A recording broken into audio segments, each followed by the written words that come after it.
Hello friends, दिनै JBL Tune 500 headphones नि unboxing खालामनो नागिरदों।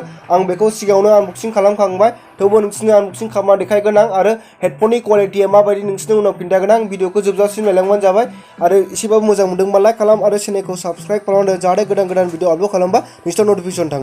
बक्सनि अरिजिनेल प्राइसआ 2499 नाथाय बेखौ 19 आवनो मोनगोन नोंसोर। भिडिअखौ जोबजासिम नायलांदो। बक्सनि सिङाव मा दं बेखौ नायलांनोसै।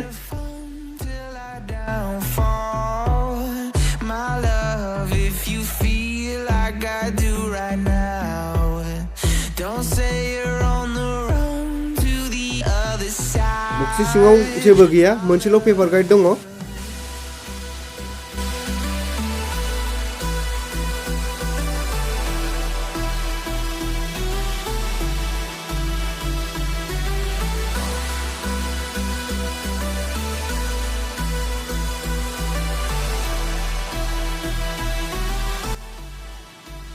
नोंसोर नायनो गोसो दंबा फरायनानै नायलांनो हागोन।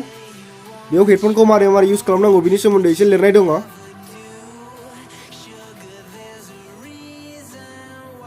माने हेडफनखौ नायदो, हेडफना माबायदि, हेडफननि क्वालिटिखौ।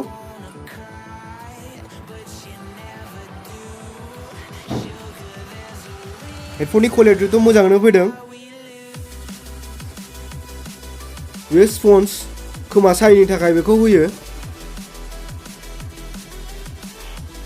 गोजौआवबो स्पन्ज दङ, खर'आव सायनि।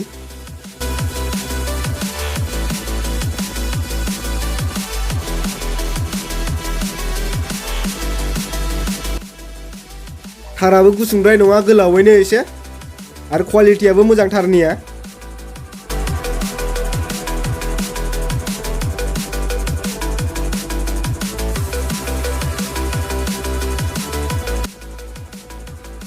नायनो हागोन थारनि क्वालिटियाबो मोजाङैनो होदों।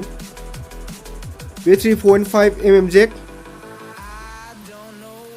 बेयाव मोनसेल' सुइच दङ अन अफ खालामनो थाखाय, ओमफ्राय बेयो माइक। बे नोंनि खर'खौ मिलायनो थाखाय गोलाव गुसुं गिदिर फिसा खालामनो थाखाय बाहायनाय जायो बेखौ।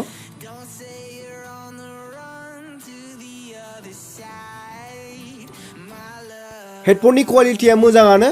आं बेखौ सप्ता खनसेसो इउज खालामखांबाय। मिउजिक खोनासंनो थाखाय हिट, मिउजिकआ मोजां खोनायो, बेसआबो मोजां जायो। नोंसोर मिउजिकनि थाखाय हेडफन नागिरदोंबा बे हेडफनखौ बायनो हागोन। मोनसे मिउजिक प्ले खालामना खिन्थानोसै आङो, नोंसोरबो खोनासंलांदो हेडफननि क्वालिटिखौ।